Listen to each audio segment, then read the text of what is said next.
একা একা যখন নামাজ পড়েন, নফল হোক সুন্নত হোক বা ফরজ হোক, যখন নামাজ পড়েন প্রায় রাকাতে সূরা কুল হুয়াল্লাহ পড়েন কারা কারা? একটু হাত তোলেন তো। আচ্ছা, হাত নামান। খুশি হইয়া হাত তুলছেন, মনে করছেন প্রশংসা পাবেন। প্রশংসা না, বরং একটা বদনাম পাওয়ার ভয় আছে। সূরা ইখলাস, এটাকে আমরা সাধারণত কুল হুয়াল্লাহ সূরা বলি, তাই না? ইখলাস মানেটা কি? আমরা যেহেতু এই সূরাগুলো নামাজের মধ্যে সবচেয়ে বেশি পাঠ করি, ঠিক না বেঠিক? এই সূরাগুলো অর্থাৎ শেষের দিককার সূরাগুলো আমরা যেহেতু বেশি নামাজের মধ্যে পাঠ করি, এই সূরাগুলোর অর্থ ব্যাখ্যা যদি আমি জানি, তাহলে নামাজের মধ্যে মনোযোগ ধরে রাখা সহজ হবে। কারণ আপনি মুখে কি পড়তেছেন আপনি নিজে অর্থ বুঝেন না, মন্ত্রের মতো পাঠ করতেছেন। যদিও না বুঝে পড়লেও আপনি সওয়াব পাবেন, কিন্তু না বুঝে পড়লে তো আর এই কোরআনে আল্লাহ কি বলেছে এটা না জানলে সে অনুযায়ী আপনি আমল করতে পারবেন না। এজন্য আমাদেরকে বুঝতে হবে। এজন্য সূরা ইখলাস সম্পর্কে আমরা জানি। ইখলাস এই সূরার নাম হলো সূরাতুল ইখলাস বা ইখলাসের সূরা। ইখলাস একটা অর্থ হলো পিওর করা, খাঁটি করা। তার মানে আমাদের ইবাদতটা শুধু আল্লাহর জন্য হবে, খাঁটি হবে, এখানে কোনো ভেজাল অন্য কারোর জন্য সেটা হবে না। আমাদের দোয়াগুলো সব শুধু আল্লাহর জন্য হবে, খাঁটি এবং ফ্রেশ ভাবে আল্লাহর জন্য নিবেদন করবো, সাথে আর কারোর সেখানে শরীক করব না। এই জন্য এই সূরার নাম ইখলাস, যে এই সূরার মধ্যে আল্লাহর ইবাদত, একত্ববাদ, তাওহীদ, এটাকে খাঁটি করবার নির্দেশ দেওয়া হয়েছে। আল্লাহর কোনো শরীক নাই, এই জন্য এটাকে সূরা ইখলাস বলা হয়েছে, খাঁটি করার সূরা, ঈমানকে বিশুদ্ধ করা, তাওহীদকে ঠিক করার সূরা। একইভাবে ইখলাসের আরো বিভিন্ন অর্থ এবং বিভিন্ন ব্যাখ্যা আছে, আমরা শুধু এইটুকু বলি। এরপর আসা যাক সূরা কুল হুয়াল্লাহ। কেন আল্লাহ তাআলা এই সূরাটা নাজিল করলেন? কোরআনে কারীমের বিভিন্ন সূরা, বিভিন্ন আয়াত নাজিলের প্রেক্ষাপট আছে, যেটাকে শানে নুজুল বলা হয়। কেন এই সূরা আল্লাহ তাআলা আমাদেরকে দিয়েছেন, এ সম্পর্কে প্রিয় নবী সাল্লাল্লাহু আলাইহি সাল্লামের এক সাহাবী, তার থেকে একটি হাদিস বর্ণিত আছে। সেই হাদিসের আলোকে আমরা জানি যে মক্কার মুশরিকরা, মক্কার কাফিররা, অবিশ্বাসীরা, তারা প্রিয় নবী সাল্লাল্লাহু আলাইহি সাল্লাম যখন তাওহীদের দাওয়াত দিলেন, আল্লাহর পথে আসার দাওয়াত দিলেন, তারা বলল, মুহাম্মদ, আমরা তো সবার বংশ পরিচয় জানি। সেই যুগে মানুষ উটের পর্যন্ত বংশ পরিচয় জানতো, শিখতো।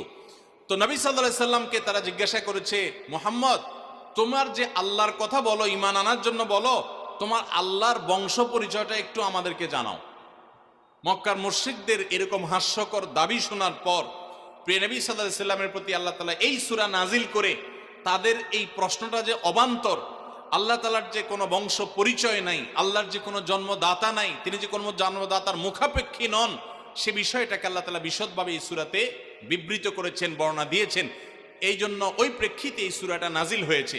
কোন কোন উলামায়ে কেরাম, কোন কোন মুফাসসিরগণ অবশ্য ভিন্ন আরো একাধিক কথাও বলেছেন, তবে এটি সবচেয়ে প্রসিদ্ধ এবং বেশিরভাগ মুফাসসিরদের মতে এটি যে সূরা ইখলাস, কুল হুয়াল্লাহ সূরা নাজিল হয়েছে মক্কার মুশরিকরা প্রিয় নবী সাল্লাল্লাহু আলাইহি সাল্লামের কাছে আল্লাহর বংশ পরিচয় জানতে চাওয়ার মতো মূর্খতাসুলভ প্রশ্ন করেছে। সেই প্রশ্নের জবাবে এই সূরায় আল্লাহ রাব্বুল আলামিন বিস্তারিত বিবরণ দিয়েছেন। এবার আসুন আমরা এই সূরায় কি বলেছেন আল্লাহ রাব্বুল আলামিন সে বিষয়ে জানবো, এবং সেই সাথে এই সূরাটার বিশেষ ফজিলত আছে। সূরা ইখলাসের আবার স্পেশাল ফজিলত আছে, কি সেটা আমরা জানবো ইনশাআল্লাহ তাআলা। আমরা প্রথমে আসুন সূরার অর্থ আমরা জেনে নেই। কুল হুয়াল্লাহু আহাদ। আমার সাথে সাথে আপনারা বলেন, কুল হুয়াল্লাহু আহাদ, আল্লাহুস সামাদ,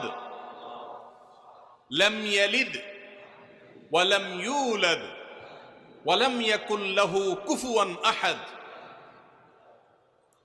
কুল হুয়াল্লাহু আহাদের অর্থ হলো বলুন। কুল মানে বলুন।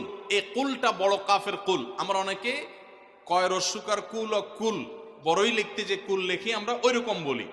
এই কাফটা ভেতর থেকে আসবে, কুল। কুল কুল বললে তার অর্থ হবে বলো। আর যদি ছোট কাফের কুল, অর্থাৎ বাংলা করস্যকার কুল ও কুল লিখি যে আমরা ওরকম কুল যদি বলেন, আরবিতে তার অর্থ হলো খাও। একটা হলো বলো, আরেকটা হলো খাও। অর্থের মধ্যে বেশ কম আছে না নাই? অনেক বেশ কম। কোথায় খাওয়া আর কোথায় বলা। এই জন্য এই কফটাকে একটু শুদ্ধ করার চেষ্টা করতে হবে। কুল ভিতর থেকে, কুল কুল হুয়াল্লাহু আহাদ। এর অর্থ কি? কুল মানে বলুন।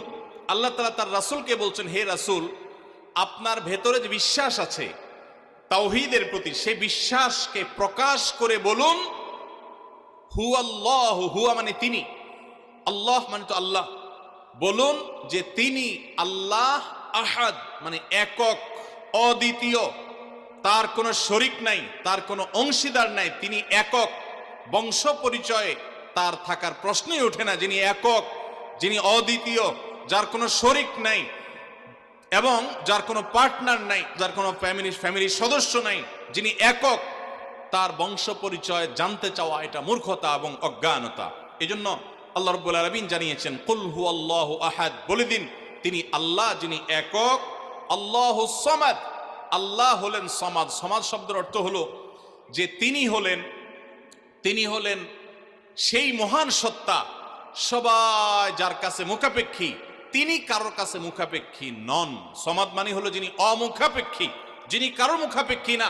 পৃথিবীর সকল সৃষ্টি তার মুখাপেক্ষী, তিনি কারো মুখাপেক্ষী না। যেহেতু তিনি কারোর মুখাপেক্ষী না, অতএব তার বাপেরও প্রয়োজন নাই, তার মায়েরও প্রয়োজন নাই, তার সন্তানের প্রয়োজন, বন্ধুর প্রয়োজন নেই, তার কারোর কোনো প্রয়োজন নেই। সবার তাকে প্রয়োজন, কিন্তু তিনি কারোর কাছে মুখাপেক্ষী নন। আল্লাহুস সামাদ, লাম ইয়ালিদ ওয়া লাম ইউলাদ, যেহেতু তিনি কারো মুখাপেক্ষী নন, এইজন্য তিনি কাউকে জন্ম দেননি। ওয়া লাম ইউলাদ, এবং তাকেও কেউ জন্ম দেয়নি। যেহেতু তিনি কোনো কারো মুখাপেক্ষী না, এজন্য তার বাপমারও প্রয়োজন নাই। আমরা দুনিয়াতে আসার জন্য বাপমার মুখাপেক্ষী, বাপমা ছাড়া আসতে পারে না। যেহেতু আল্লাহ কারো মুখাপেক্ষী নন, এই জন্য তার কোনো জন্মদাতার প্রয়োজন হয়নি। ওয়া লাম ইউলাদ, এবং তিনি কাউকে জন্ম দেননি। কারণ আমাদের সন্তান সন্ততি জন্ম দিতে হয় আমাদের প্রয়োজনে, কারণ আমার বংশধারা ধরে রাখতে হবে, আমার নামটা ধরে রাখতে হবে, আমার সম্পদ রক্ষণাবেক্ষণ করতে হবে, বৃদ্ধকালে আমাকে দেখাশোনা করতে হবে। এইসব কারণে আমাদের সন্তানের প্রয়োজন হয়। আল্লাহ তাআলা যেহেতু মুখাপেক্ষী নন কোনো কিছুর প্রতি, তার কাউকে জন্ম দিয়ে তার বংশটিকে রাখারও প্রয়োজন নাই, আবার তাকে কেউ জন্ম দেওয়ারও প্রয়োজন নাই। ওয়ালাম ইয়াকুল্লাহু কুফুয়ান আহাদ, আর তার কোনো সমকক্ষ নাই, তার সমান কেউ নাই, তার সাথে কোনো প্রকার সাদৃশ্য হতে পারে এমন আর কেউ নাই।